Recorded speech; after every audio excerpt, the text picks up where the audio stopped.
আমরা ইসলামের এই কনসেপ্টগুলো আমাদের কাছে ক্লিয়ার না। এর পাশাপাশি এখানে যারা মুসলিম বোনেরা আছেন, আপনারাও ইসলাম সম্পর্কে ভাবুন। আপনাদেরকে ভয় দেখায় অমুসলিম ভাইরা আছেন, জামাত ক্ষমতায় গেলে আপনাদেরকে ইন্ডিয়া পাঠিয়ে দিবে অথবা পূজা করতে দিবে না। এখানে ইসলাম পরধর্মের প্রতি সম্মান এবং শ্রদ্ধার অনুপম দৃষ্টান্ত রেখেছেন। আল্লাহ রাসূলের নেতৃত্বে মদিনায় যে ইসলামী রাষ্ট্র প্রতিষ্ঠিত হয়েছিল, সেখানে তিনি প্রথম বিশ্ববাসীর জন্য একটি লিখিত সংবিধান প্রণয়ন করেন, যার ছোট বড় 47টি ধারা ছিল। যার একটি ধারা ছিল যে এই রাষ্ট্রের সকল ইহুদি, নাসারা, খ্রিস্টান, পৌত্তলিক, মুশরিক প্রত্যেকে স্বাধীনভাবে স্ব ধর্ম পালন করবে, কেউ কারো ধর্মে হস্তক্ষেপ করতে পারবে না। সুতরাং অমুসলিম ভাই বোনদের আমরা নিশ্চয়তা দিচ্ছি, আপনারা গত 35 বছরে যেভাবে স্বাধীনভাবে আপনাদের ধর্মকর্ম করেছেন, জামাত ইসলামী ক্ষমতায় গেলে তার থেকে অনেক বেশি নিরাপদে আপনারা ধর্মকর্ম করতে পারবেন। মায়ের কোলে শিশু যেমন নিরাপদ থাকে, এর চেয়ে বেশি আপনার নিরাপদ থাকবেন।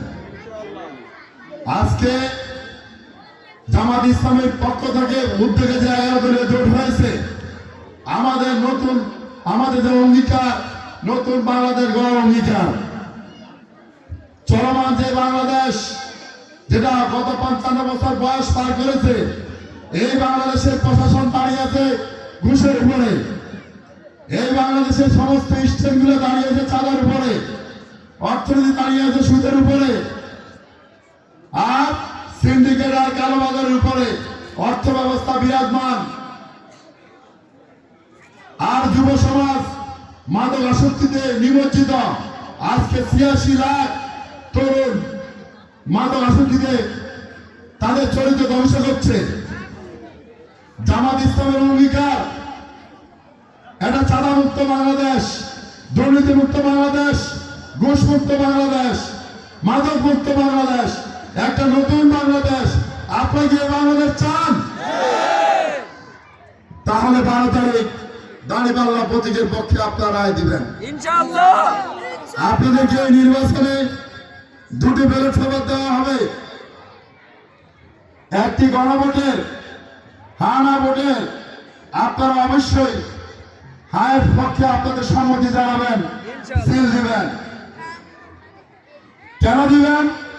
আমরা গত 70 বছরে যে স্বৈরাচারের শাসনে পৃষ্ঠ ছিলাম, এক ব্যক্তির শাসনে, আর যাতে বাংলাদেশে পুনরায় স্বৈর শাসকের উত্থান না হয়, আর যাতে এক ব্যক্তির হাতে 18 কোটি মানুষের ক্ষমতা না থাকে, কুক্ষিগত না থাকে, এটাকে নিশ্চিত করার জন্য হায়ের পক্ষে ভোট দিবেন, যাতে এক ব্যক্তি দলের প্রধান, রাষ্ট্রের প্রধান হতে না পারে, যাতে প্রধানমন্ত্রী রাষ্ট্রপতির মাঝে ক্ষমতার ভারসাম্য থাকে, টানা 10 বছর বেশি এক ব্যক্তি প্রধানমন্ত্রী থাকতে না পারে।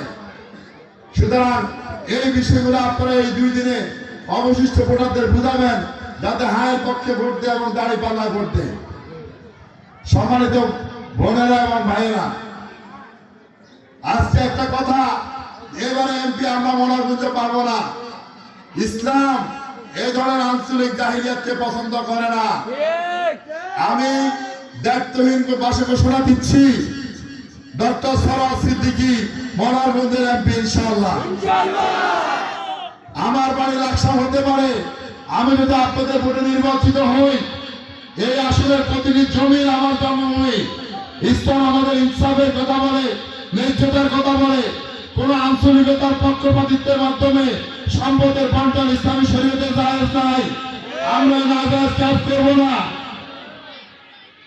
আমরা স্পষ্ট বলি, লাকসাম মনোরগঞ্জ 2টি প্রশাসনিক থানা হলেও উন্নয়নের দিক থেকে মনোরগঞ্জ লাকসামের তুলনায় অনেক পিছিয়ে আছে।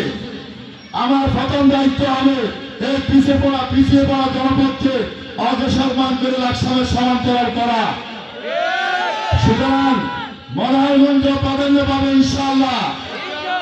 এই মনোরগঞ্জ শহর একটা ক্ষুদ্র শহর, যানজটের শহর, এটাকে যানজট মুক্ত করবো, এখানে পৌরসভা করবো এবং একটা রিং রোড করে বাইপাস তৈরি করবো ইনশাআল্লাহ।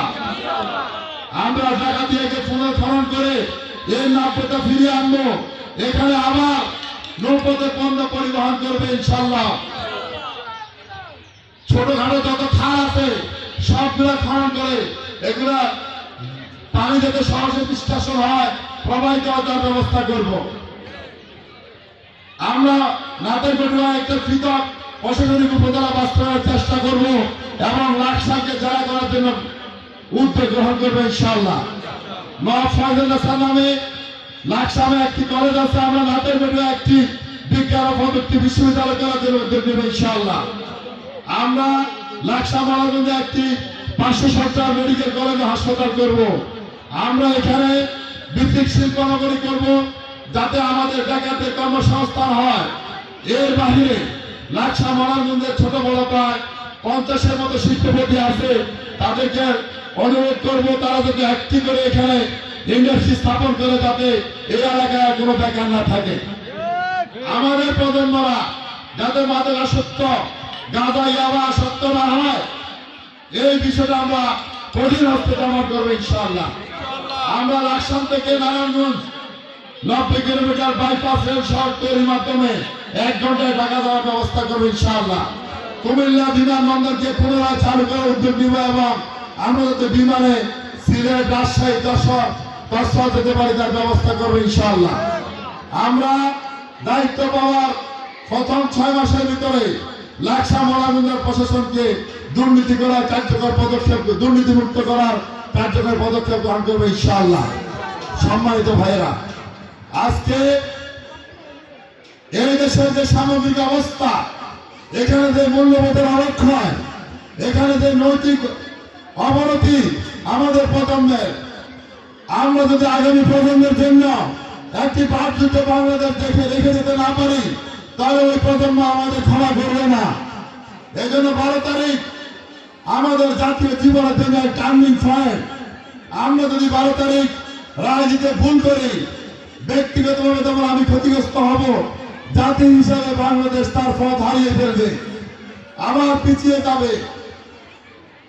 আর 12 তারিখ যদি আমরা হাসিতে ভোট দিই এবং দাঁড়িপাল্লায় ভোট দিই পরিবর্তনের বাংলাদেশের পক্ষে, তাহলে আমরা বিশ্বের মুখে মাথা উঁচু করে একটি দুর্নীতি মুক্ত বাংলাদেশে দাঁড়াতে পারবো ইনশাআল্লাহ, যেখানে আমাদের সকলের অধিকার নিশ্চিত হবে, আমাদের মা বোনেরা অধিকার ফিরে পাবে। পরিশেষে আমি আজকের এই সুন্দর আয়োজনে আপনারা যারা এসেছেন